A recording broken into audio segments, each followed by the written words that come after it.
Hey Brett, VG Lovecraft here, otherwise known as Scott,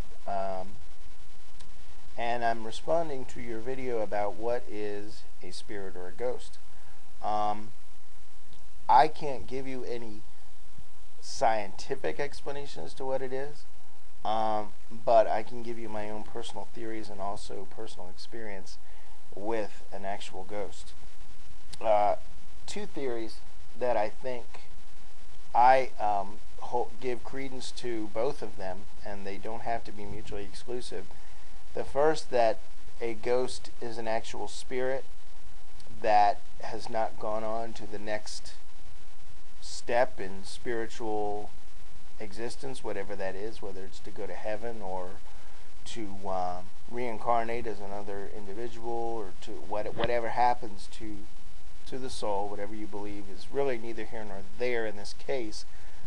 The spirit, as a ghost, would be then considered to be that entity, that actual soul that was a part of a person and was staying here on the earth plane, so to speak, for whatever reason. They have stuff they didn't resolve in this life.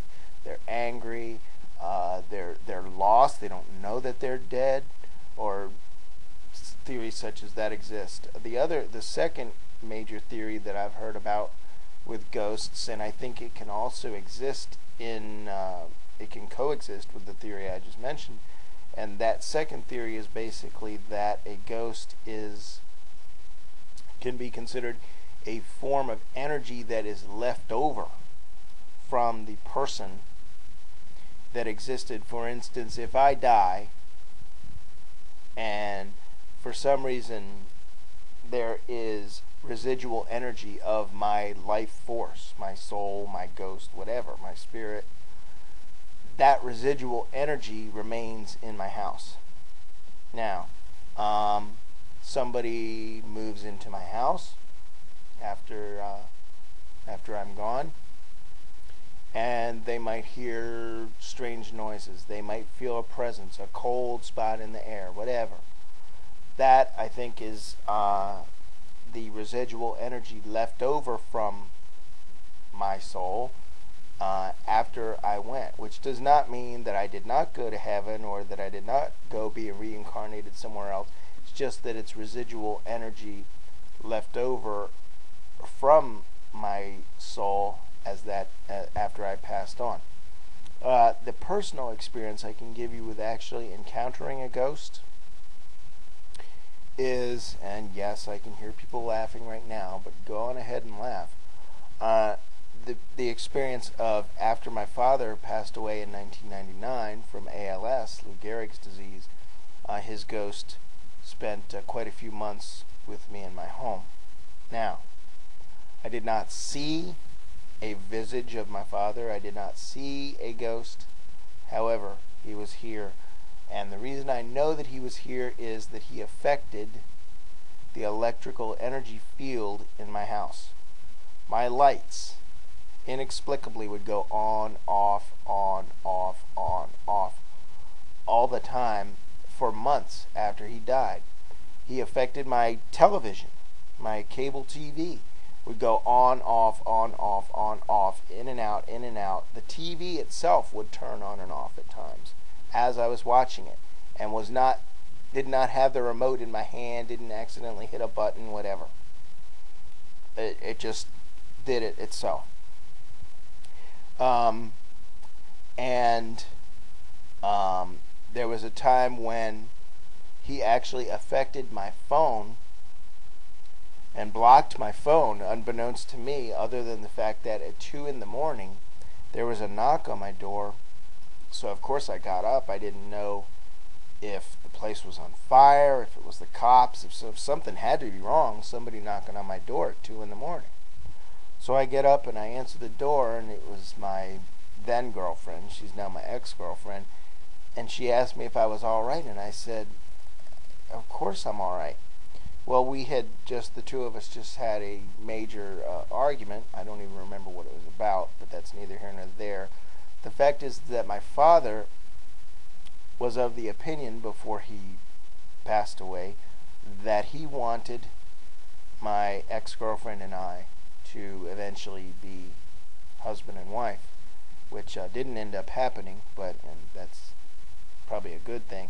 But anyway, I still do talk to her from time to time, but we are not involved in a relationship of romantic, sexual, committed of any type. So, but my father was very opinionated, and he felt that, myself and this woman should be married one day. And when my ex-girlfriend and I had this huge argument that night, and I went to bed, and she's knocking on my door at 2 in the morning, she asked me if I was all right, and I said yes. And I said, what's the matter? She said, well, I've been trying to call you for like the last hour, and your phone's busy. I said, my phone is not busy. All the phones are hung up, etc. I went and I picked up the phone, the handset off the phone, and I could hear on the phone a bunch of electrical sounding static, sort of what would sound like a modem used to sound if you ever had like a 28.8 modem, which I did at the time, by the way, in 1999. But it was not my modem trying to grab my phone either, because my computer was actually physically turned off at the time this had happened. So I know that my father wanted me to sit down with my ex and talk to her and work things out, which we did for that particular time period. Anyway, that is my theory on what ghosts may be, and the two types of theories about energy and about the actual spirit existing on the earth after death, etc., and just a personal experience of mine with my father. Oh, by the way, when my father did eventually stop affecting my lights, my television, my phone, all that stuff. And the reason he did is because I told him. I said, look, I don't know what you want. I don't know what you still feel you need to tell me. But you've got to go on and do whatever it is you do now as a non-embodied spirit.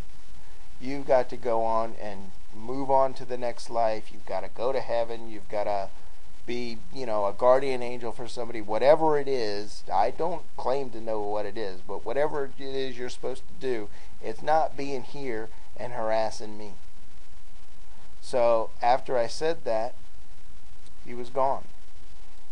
All the manifestations of electrical energy stopped.